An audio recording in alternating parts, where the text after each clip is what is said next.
इस परमार्थ मार्ग में चलने वाले पथिक की पहली सीढ़ी है कि अपनी वाणी पर अंकुश कर ले। वांग निरोधो योगस्य प्रथमम द्वारम, मौन का आश्रय ले लो। ज्यादा बोलने का अभ्यास ही नहीं होना चाहिए। बड़े अपराध बन जाते हैं, निंदा स्तुति बन जाती है, दोष दर्शन होने लगता है, वो साधक गिर जाता है। मौन का स्वभाव बनाना चाहिए। जड़ मौन यहां वृंदावन में ठीक नहीं। यहां हम राधा राधा बोलेंगे, प्रभु की चर्चा बोलेंगे, कोई प्रश्न करेगा तो जो शास्त्र सम्मत बात है उत्तर देंगे, नहीं तो मौन रहेंगे। प्रपंच की तरफ से पूर्ण मौन होना चाहिए। आपको पहली बार कोई खड़ा करके बात कर रहा है, समझ में आया कि इससे बात करना प्रभु को भूल जाना है, अगली बार से वो कहेगा राधे राधे, उत्तर नहीं देना। श्री हरिवंश, उत्तर नहीं देना। अंदर से श्री हरिवंश बोले, चल दिए। हमें किसी से क्या लेना देना। हम किसी का अहित नहीं करेंगे, अमंगल नहीं करेंगे, हम किसी पर दोष दर्शन नहीं करेंगे, पर हम अपनी वृत्ति को भगवदाकार करने आए हैं। ये नहीं कि कोई हमसे बोले तो हम बोलना जरूरी है, नहीं। कोई प्रश्न करे तो बोलना जरूरी नहीं। उपासक हो, आप कृपा करें तो बात कर ले, ना चाहे तो बिल्कुल आपके ऊपर कोई शासन नहीं कि आपको बात करना ही पड़ेगा, ऐसा सिद्धांत नहीं है। योगस्य प्रथमम द्वारम वांग निरोधो, सबसे पहली साधना है वाणी को रोक ले। बोलने से बहुत शक्ति नष्ट हो जाती है। जैसे हम भगवत चर्चा करें तो इससे शक्ति बढ़ती है, लेकिन प्रपंच की वार्ता करने से वाणी की शक्ति नष्ट हो जाती है। जब आपकी जबान अपवित्र हो गई तो नाम कैसे चलेगा। जब वाणी अपवित्र है तो आपके अंदर शास्त्रीय कैसे शब्दों का भाव आ पाएगा, नहीं आ पाएगा। महावाक्यार्थस्य विचारिताम, आप नहीं विचार करने की क्षमता वाले रहेंगे। यदि आपने व्यर्थ की बातें शुरू कर दी, अश्लील भाषण बोलते, गंदी भाषा बोलते हैं, तो आप में कभी विचार शक्ति नहीं रह जाएगी कि आप शास्त्रों के, संतों के वाक्यों का मनन करने की सामर्थ्य रखें। खो देंगे सामर्थ्य। बहुत अमृतमय वचन निकलते हैं मौन वाणी को पावन रखने वालों के, एकदम शहद में डूबे हुए वचन। इसलिए वाणी पर अंकुश कीजिए। जरूरत हो तो बोलिए, नहीं तो मौन। श्री जी का जस गाइए, नाम कीर्तन कीजिए, इसके अलावा मौन रहिए। इन नियम ले लीजिए। जब आए हो भगवत प्राप्ति के लिए तो काहे को बख्शो। इन इंद्रियों को सीधे अनुशासन में लीजिए ना। आपका स्वरूप इंद्रियां थोड़ी है, आप इनके संचालक हैं। आपकी सामर्थ्य से सामर्थ्यवान होकर आपको बांधे हुए हैं, आप इनको बांधिए। बहुत हो गई स्वतंत्रता इन दुष्टों की। माता देहूती जी भगवान कपिल जी से कहती, मैं ऊब गई इन दुष्ट इंद्रियों से भोग भोगते हुए, नाथ अब वो उपाय बताइए जिनसे इन दुष्ट इंद्रियों के कब्जे से मैं बाहर निकलूं। माता देहूती जी, ये बहुत दुष्ट है, ये कुछ मिनट तो लगेगा, बहुत शांत है और भगवत स्वरूप में लगने वाली हैं, और एक क्षण में गिरा के ऐसे नर्क में खड़ा कर देंगी जहां पश्चाताप ही होता है, हाथ कुछ नहीं लगता। योगस्य प्रथमम द्वारम वांग निरोधो, फिर अपरिग्रह। पहला द्वार है वाणी पर शासन कीजिए। हम वाणी गायन करेंगे, श्री जी के लीला चरित्र, नाम कीर्तन, इसके अलावा मौन। कई साधकों को यह स्पष्ट आज्ञा करी श्री जी की प्रेरणा से कि आप नहीं बोलोगे, तो उसका पालन करना चाहिए। जब सत्संग में आप सुन रहे हैं कि योग से प्रथमम द्वारम, तो आप अपनी वाणी को संयम में रखिए। किसी की मजाक, उपहास, किसी की चुगली, निंदा, ये सब बिल्कुल नहीं। अगर आप ये सब करते रहेंगे तो निरंतर नाम नहीं चलेगा। आप सत्संग का मनन नहीं कर पाएंगे। मनन करके आप अपने आराध्य देव में स्थित नहीं हो पाएंगे। जरूरी है मौन, जरूरी है, पर विचार मौन। ये धाम है, इसलिए हम जड़ मौन की बात नहीं करते, विचार मौन।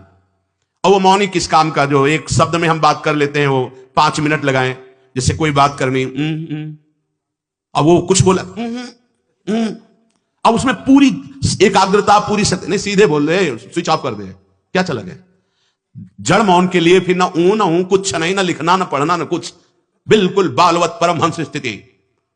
कोई प्रश्न नहीं, कोई उत्तर नहीं, एकदम जड़वत, जीते जी मृत, जीवन मुक्त होने के लिए। तो वो ये श्रीधाम वृंदावन है, यहां उचित नहीं, क्योंकि यहां राधा नाम स्वयं हरि रटते हैं, तो हमारी जबान की सार्थकता है, राधा नाम कीर्तन करें, वाणी जी का गायन, इसके अलावा मौन रहे। दूसरा, अपरिग्रह, उतना ही स्वीकार कीजिए जिससे आपकी जीवन यात्रा चलती है, इसके बाद नहीं। एक भी वस्तु एक्स्ट्रा आपके पास नहीं होनी चाहिए। क्यों होनी चाहिए? जब रोज का रोज श्री जी दे रही तो तुम्हें एकत्रित करने की जरूरत क्या है? आपको जो दिनचर्या में चाहिए बस उतना ही, इसके आगे नहीं। एक भी कंबल एक्स्ट्रा नहीं रखना होना चाहिए, एक भी वस्त्र नहीं एक्स्ट्रा नहीं होना चाहिए। जो हमारी दिनचर्या में आ रहे हैं कि 2 कॉपिन, 2 मार्किन, बनियान, स्वेटर, 1 कंबल या 2 कंबल, जिससे आपकी दिनचर्या कट रही, बस इसके अलावा आपके पास कुछ नहीं। आपकी जो दिनचर्या है, वो दिनचर्या जो प्रभु दिए हुए हैं शरीर पालन पोषण के लिए, शरीर के लिए उतनी आवश्यक है। अगर सही दिनचर्या करनी तो राइट टाइम पे आपका पहले कंबल हटना चाहिए। समय कंबल फेंक दिया दूर, अब अपनी दिनचर्या में लग जाओ। काहे को शरीर को इतना दुलार करके बबुआ बनाए हुए हो, कान के कंटूप ऐसे बांधे, मुंह में ऐसे बांधे, ऐसे क्या होना है इसको? ये जड़ शरीर है, जितना प्यार करोगे उतना ही परेशान करेगा ये। हाँ, इसको ज्यादा नहीं, आहार दे दिया, संयम नियम से स्नान ध्यान पूजा पाठ, हर समय भगवत चिंतन। ये जड़ है, अभ्यास है। यहां कौन बांधता है कुछ? 12 महीना झेलता है नहीं मस्तक ये सब, कौन बांधता है ऐसे अभ्यास? चलो इतने कमजोर अभ्यास के हैं तो जितना उचित वस्त्र उतना पहन लिया। अब ये नहीं कि सोमवार को हरा, मंगल को नीला और बृहस्पति को पीला, और अलग अलग दिन के अलग अलग स्वेटर, अलग अलग दिन के अलग अलग। भैया ये विलासिता नहीं। भगवत प्राप्ति करनी तो एक स्वेटर में 10-5 साल तो कटी जाएंगे, दूसरा हम क्यों लें? एक जीपर मिल गया, उससे शरीर ढक लिया, 10-5 साल चलेगा, 2-3 महीने पहनने को होता है, हर साल नया। तो हमें क्या कार, हमें कहीं जाना है क्या पार्टी में? नहीं, यही पार्टी बाबा जी की पार्टी, भगवत मार्ग के पथिक है। उचित, उचित बिल्कुल नहीं सर। बहुत वो इसको दुलार करने का मतलब है अपना पतन करना। सच्ची मान लीजिए, इसका पतन करना। वयोवृद्ध है, रोगी शरीर, वो अलग बात है। थोड़ा तो आनंद लीजिए प्रकृति का वार सहने का। अगर शरीर रुग्ण नहीं है, जवान शरीर हो, ब्रह्मचारी हो, आग है अंदर, सहो हर प्रकृति के वार को। गर्मी सर्दी बरसात भूख प्यास, सच्चिदानंद में स्थित हो जाओ, तुम्हारा बाल बांका भी कोई नहीं कर सकता।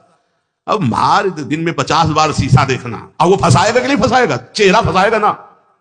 तिलक के सिवा दोबारा शीशा नहीं देखना चाहिए। इस देहाभिमान के राग को काटना कि पुष्ट करना है?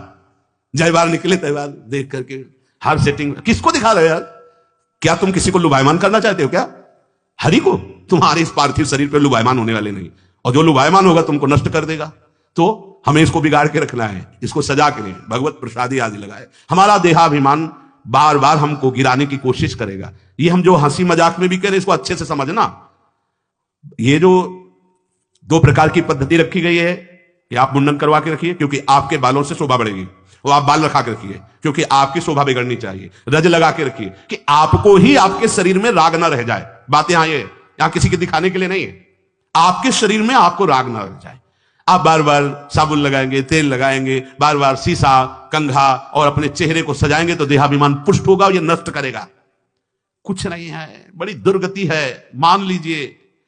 इसका अंतिम परिणाम आग में जलना है। चाहे जितने चिकने कर लो गाल, चाहे जितने लाल कर लो, मरना है, पक्की बात समझो। तो जीते जी अमरत्व क्यों नहीं प्राप्त करते? अरे ऐसा रूप प्राप्त करो जिसमें गाल लाले ही रहते हैं, लालिमा लगानी नहीं पड़ती। श्री जी की दासी लक्ष्मी कोटि विलक्ष लक्षण लसल लीला किशोरी सतई, करोड़ों लक्ष्मी आश्चर्यचकित हो जाए, ऐसा रूप श्री राधा दासियों का है। गीध देह तज धरि हरि रूपा, गीध ने शरीर त्यागा, हरि रूप होकर धाम जा रहा है। बाहरी लाली लगाने से थोड़ी हरि मिल जाएंगे, बाहरी श्रृंगार से थोड़ी हरि मिल जाएंगे। प्रार्थना मान लीजिए कुछ दिन का है, धोखे में मत फंसिए। ये धोखा है। खेत में रक्षा करने वाले एक धोखा टांगते हैं, पैंट शर्ट टोपी लगा के, वहां कोई नहीं होता, लेकिन पशु धोखे में हो जाते हैं। ये धोखा है।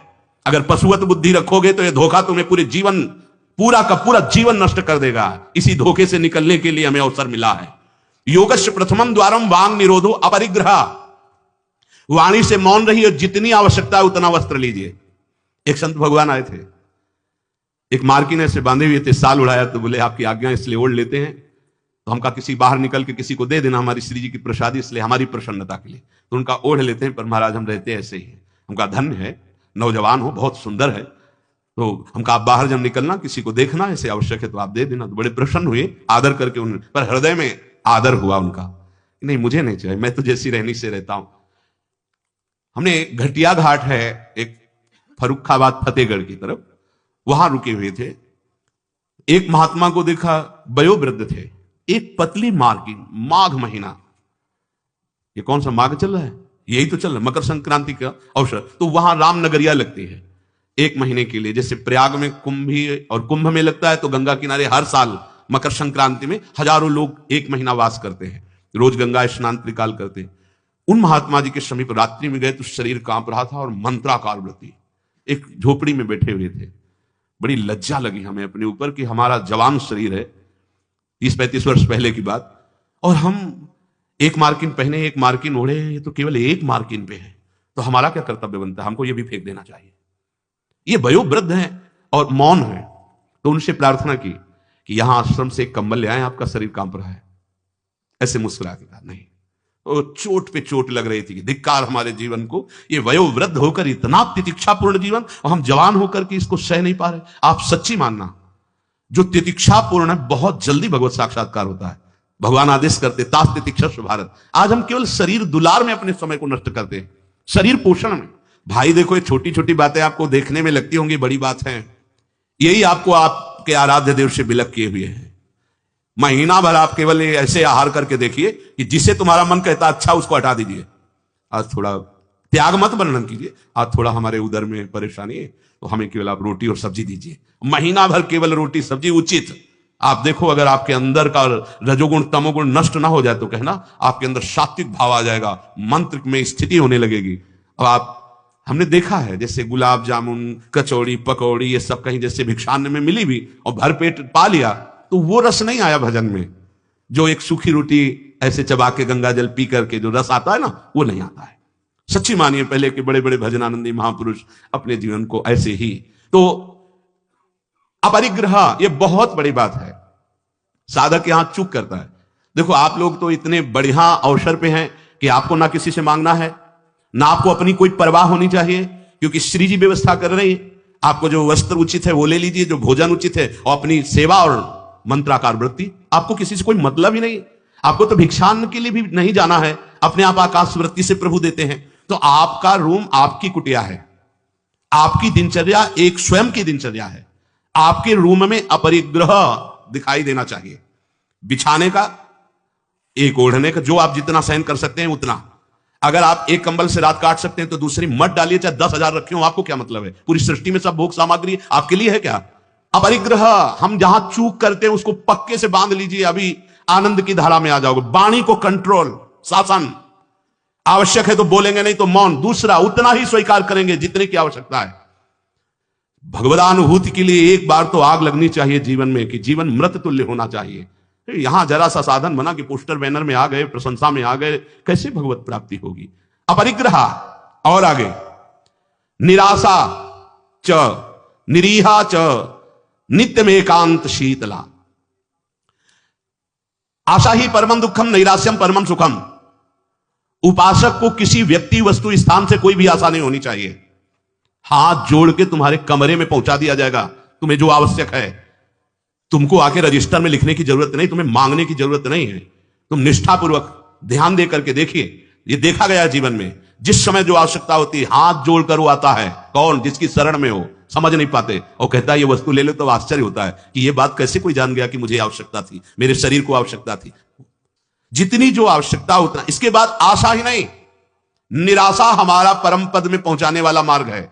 आशा ही परमम दुखम नैराश्यम परमम सुखम। किसी व्यक्ति से किसी वस्तु की आशा बिल्कुल नहीं होनी चाहिए।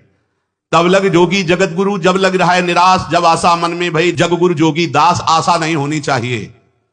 आशा एक ही बात की होनी चाहिए, कब किशोरी जो मिलेंगी। आशा से दासम वृष भानु जाया तीरे समध्यास जब भानु जाया, कब मैं अपने स्वरूप में स्थित होऊंगा। इसके अलावा कोई आशा नहीं।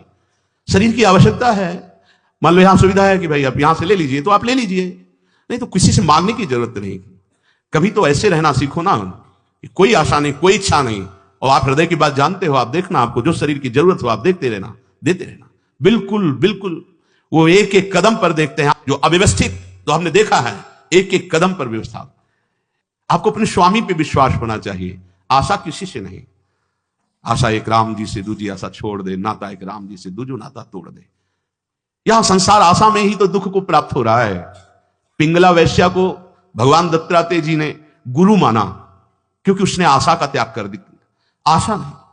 अब मैं पुरुषों से आशा करती थी, परम पुरुष से आशा करूंगी, अपने आत्मस्वरूप से। आप किसी की जरूरत नहीं, मैं किसी से रमण की आशा नहीं करूंगी, एकमात्र अपने आत्मस्वरूप। उसी समय उसको गुरु मान लिया।